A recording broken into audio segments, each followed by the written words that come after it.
The baby monitor crackled to life, not with the soft coos of my sleeping daughter, but with hushed whispers from downstairs.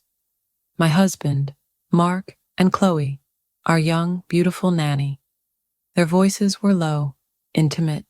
"She can never know," Mark murmured. My blood ran cold. Know what? I crept toward the stairs, heart pounding, peering through the banister. What I saw next, unfolding in the dimly lit living room of my own home, wasn't just betrayal. It was a sickening twist that shattered my reality. You think you know the people you live with. Think again. The scent of lavender and baby powder usually filled our sprawling suburban home, a comforting aroma that symbolized the life I'd carefully constructed. But lately, a different scent had begun to permeate the air. The cloying sweetness of Chloe's perfume, a youthful, almost aggressively floral fragrance that seemed to cling to everything, including my husband, Mark. Chloe, our nanny, 22, fresh-faced, with wide, innocent blue eyes, and a cascade of blonde hair that seemed perpetually sun-kissed. We'd hired her 3 months ago, desperate for an extra pair of hands after the birth of our second child, Lily. Mark had found her through an agency. Highly recommended, impeccable references, he'd assured me, handling the entire process with his usual brisk efficiency. At first, she seemed like a godsend, attentive, energetic, wonderful with the kids. Lily adored her, and even 5-year-old Ben, usually shy around strangers, had warmed to her instantly. She moved through our home with an easy familiarity, her laughter echoing in the hallways, her presence gradually becoming woven into the fabric of our daily lives. But lately, something felt off.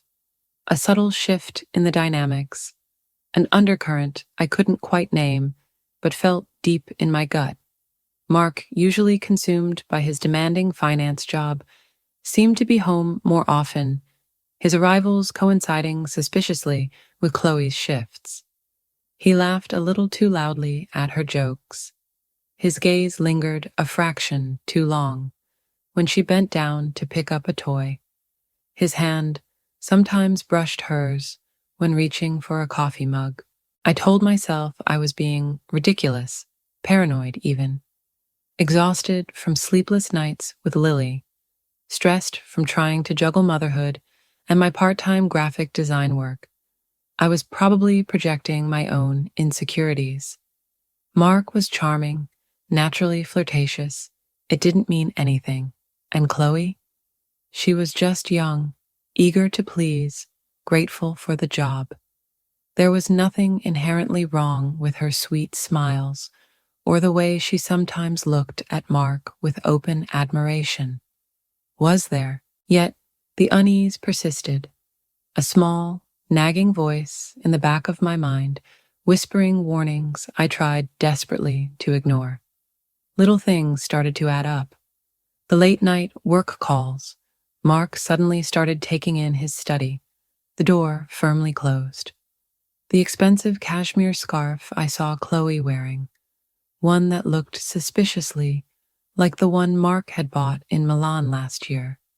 The way they sometimes fell silent when I entered a room, their easy banter evaporating into awkwardness. One evening, I came home early from a client meeting, hoping to surprise Mark. As I let myself quietly into the house, I heard hushed voices coming from the living room. Mark and Chloe. I paused in the hallway, straining to hear. "I can't keep doing this, Mark," Chloe was saying, her voice tight with emotion. "It's too risky.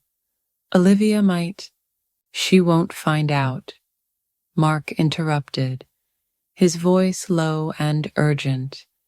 "We just need to be more careful. You know how much this means to me." My breath caught in my throat.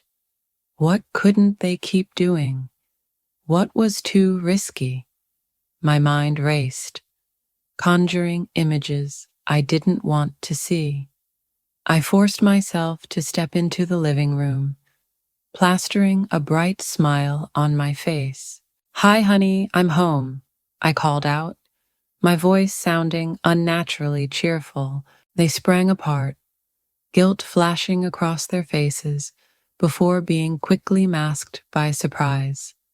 Mark rushed towards me, enveloping me in a hug that felt stiff and unnatural. Chloe stood frozen near the fireplace, her cheeks flushed, her eyes avoiding mine.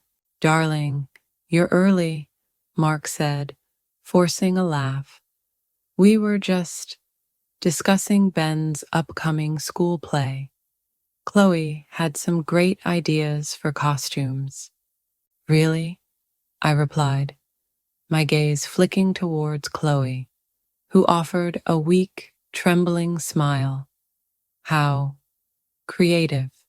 The air was thick with unspoken words, with lies and evasions. The lavender and baby powder scent felt tainted now, overlaid with the heavy sweetness of Chloe's perfume and the bitter tang of betrayal. I knew, with a sickening certainty that settled deep in my stomach, that this was only the beginning.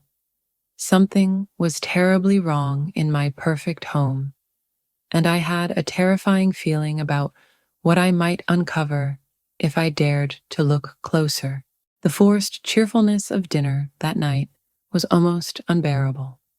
Mark chattered about his day with exaggerated enthusiasm, while Chloe, usually bubbly, picked at her food, her gaze darting nervously between Mark and me. Ben, sensing the tension, was unusually quiet, while baby Lily remained blissfully unaware in her high chair.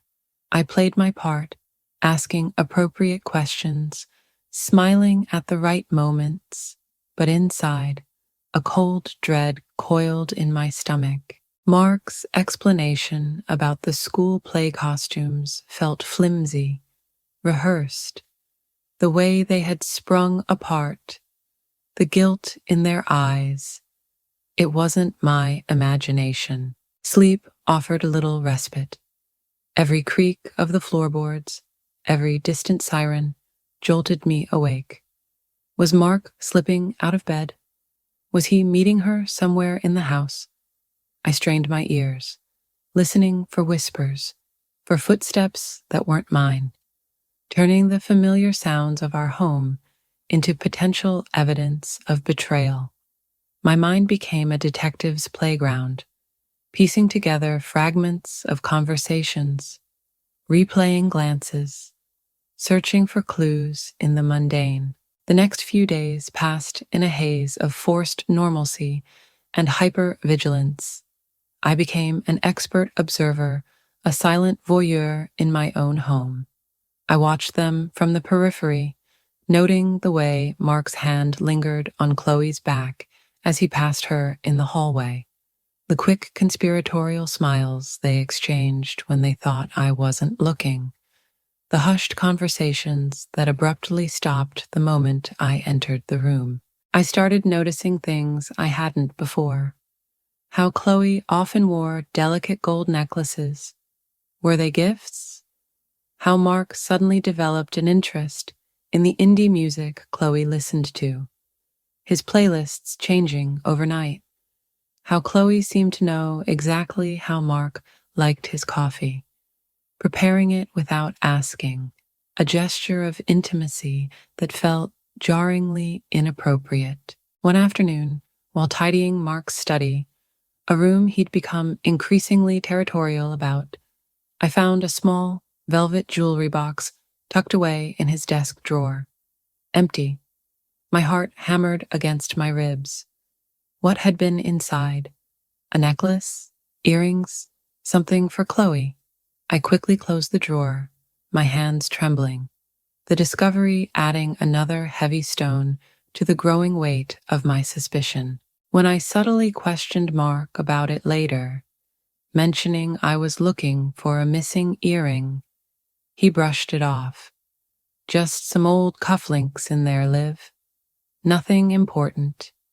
He avoided my eyes, his casual dismissal only deepening my certainty that he was lying. He began gaslighting me, subtly at first, then more overtly. When I mentioned seeing him touch Chloe's arm, he'd laugh it off. Don't be silly, darling. I was probably just steadying her. She nearly tripped. When I questioned why he was taking so many late-night calls, he sighed dramatically. Work, Olivia. It's demanding. You know that. Are you feeling all right? You seem a bit on edge lately. He made me feel like the crazy one, the overly suspicious wife imagining slights where none existed. Chloe played her part too, becoming almost excessively sweet towards me, complimenting my clothes, offering to run errands, her wide blue eyes radiating an innocence that felt increasingly manufactured. Was this a performance? A carefully orchestrated act designed to lull my suspicions? The constant vigilance was exhausting. I felt like I was losing my mind, caught in a paranoid loop, second-guessing every interaction, every glance. Was I imagining it all? Was the stress of motherhood making me irrational? Then came the night it all crystallized. Lily had been fussy, and I'd finally gotten her down around 11 p.m. Exhausted, I collapsed into bed, leaving the baby monitor on my nightstand. The volume turned low.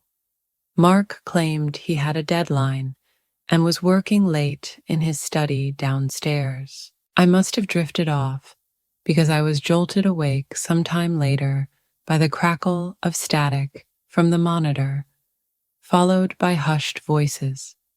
Not Lily's cries, but adult whispers. I lay frozen, straining to hear. Absolutely cannot risk it, Chloe. Not now. Mark's voice, low and urgent, filtered through the speaker. But Mark, it's getting harder. Chloe's softer reply, laced with anxiety. The way she looks at me sometimes. I think she suspects.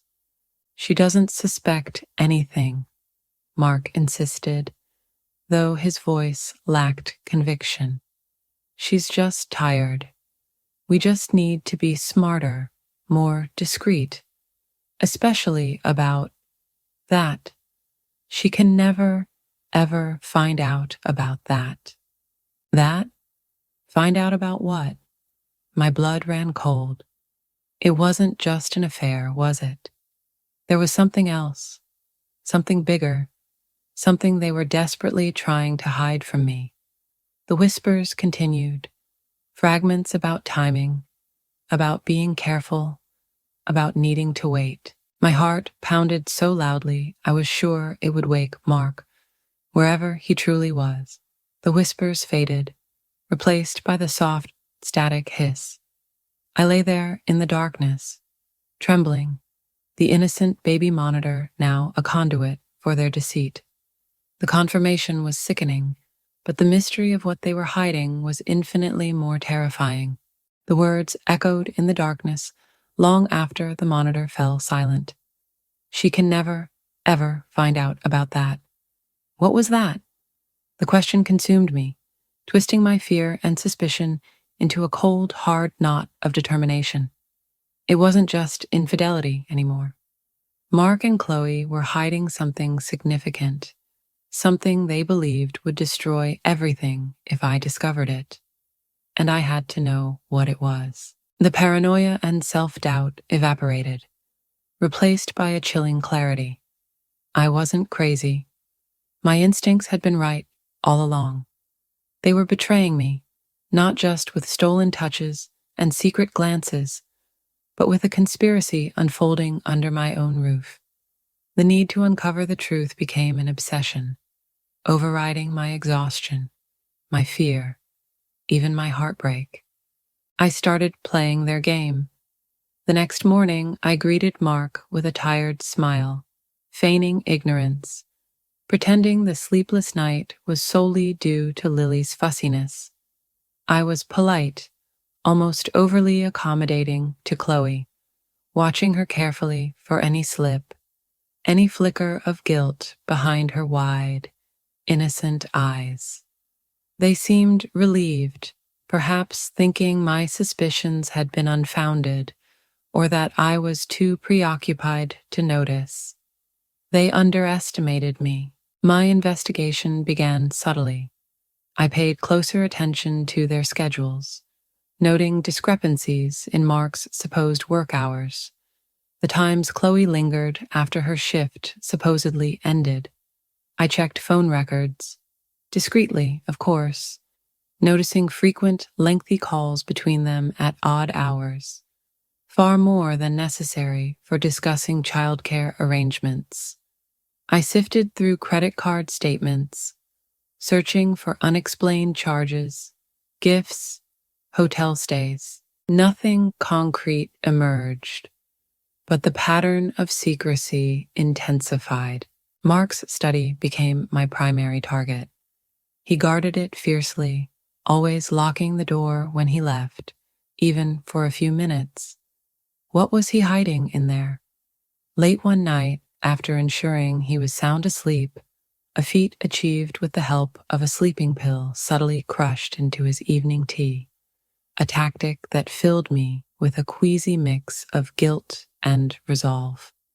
I retrieved the spare key I knew he kept hidden in his sock drawer. My hands trembled as I unlocked the study door, slipping inside like a thief in my own home.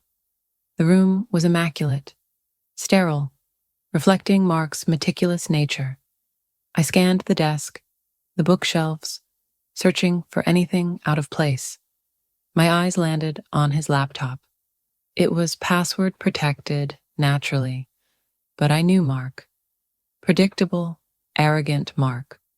I tried a combination of our anniversary and Lily's birthday. Access granted. My heart pounded as I navigated his files, my breath catching with each click. Emails, documents, financial records. I scanned frantically, searching for any clue, any mention of Chloe, any hint of the secret they were guarding. I found emails between them, mostly mundane scheduling details, but laced with overly familiar pleasantries and inside jokes that made my stomach clench. There were also deleted messages, wiped clean, raising further suspicion. Then, in a hidden folder, cryptically labeled Personal Projects, I found it.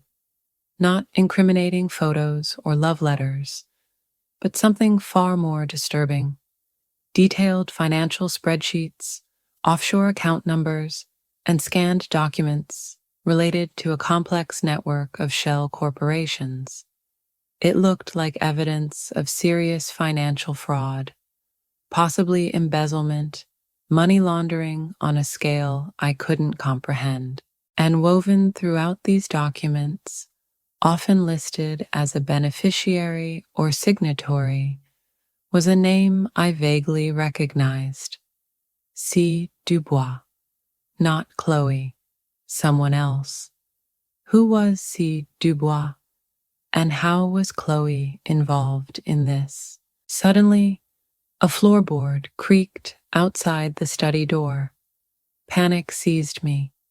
I quickly closed the laptop, shut down the files, and scrambled to lock the door behind me, slipping the key back into its hiding place just as the hallway light flickered on. Mark stood there, rubbing his eyes groggily.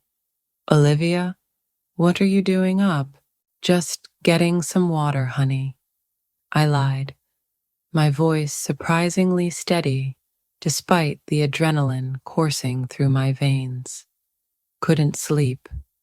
He grunted, seemingly accepting my explanation, and shuffled back towards the bedroom. I leaned against the wall, my body trembling, my mind reeling from the discovery. This wasn't just about an affair. Mark was involved in something illegal, something dangerous.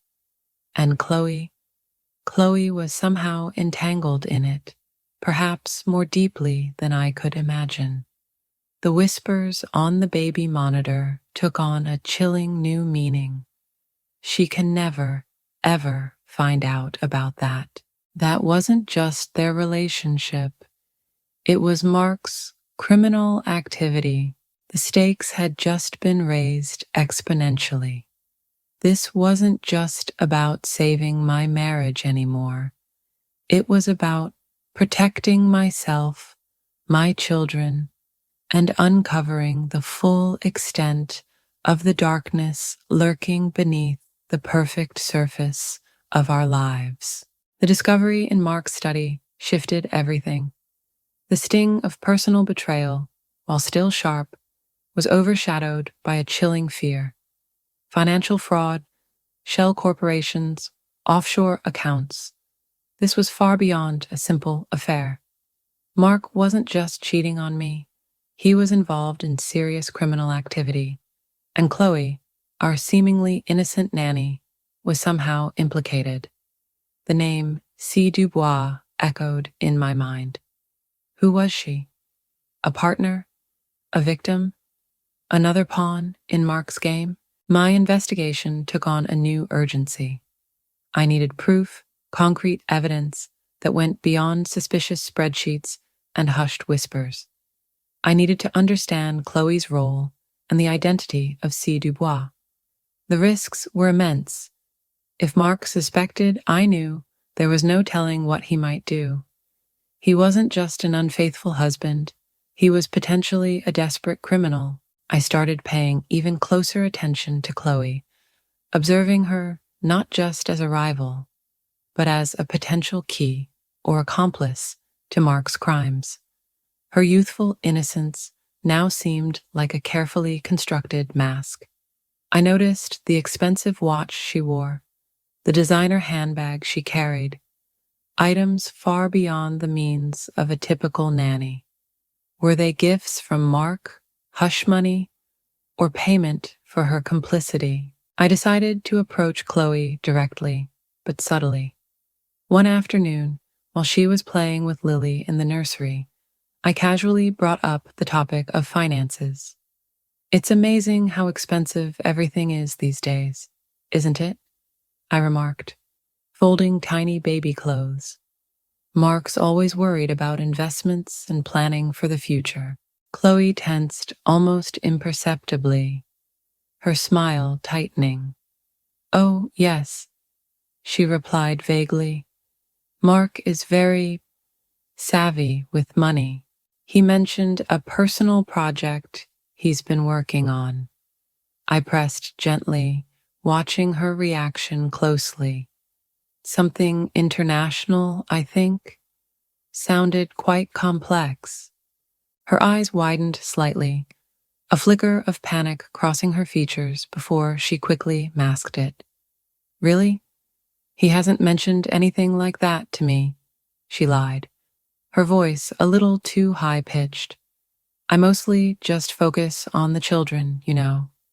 She quickly changed the subject, asking about Lily's feeding schedule, her evasion only confirming my suspicions.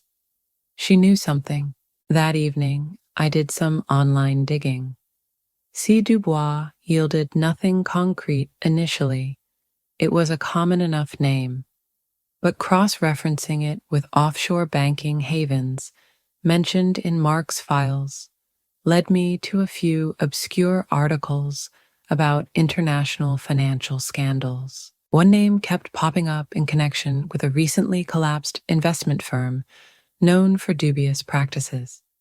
Catherine Dubois, a former executive who had seemingly vanished after the firm's implosion, rumored to have fled with millions.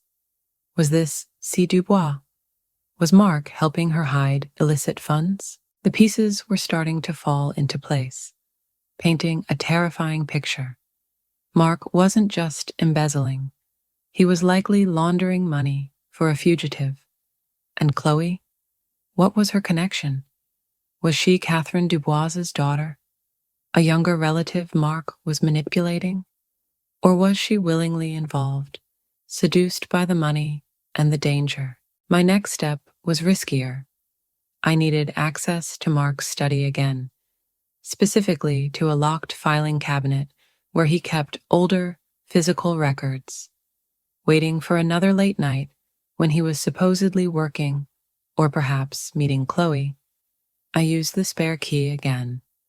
This time the study felt different, colder, more menacing. The filing cabinet lock was basic. A few tense minutes with a hairpin, a skill surprisingly retained from my rebellious teenage years, and it clicked open. Inside were folders filled with bank statements, incorporation documents, and correspondence dating back years. Tucked away at the back, I found a thinner folder labeled simply Chloe. My breath hitched. Inside wasn't financial data, but personal documents, a birth certificate, old school reports, and crucially, adoption papers. Chloe wasn't her real name. Her birth name was Chloe Dubois, Catherine Dubois' daughter. Suddenly, it all made horrifying sense. Mark hadn't just hired a nanny. He had brought the daughter of his criminal associate into our home. Why? To keep her close? To control her?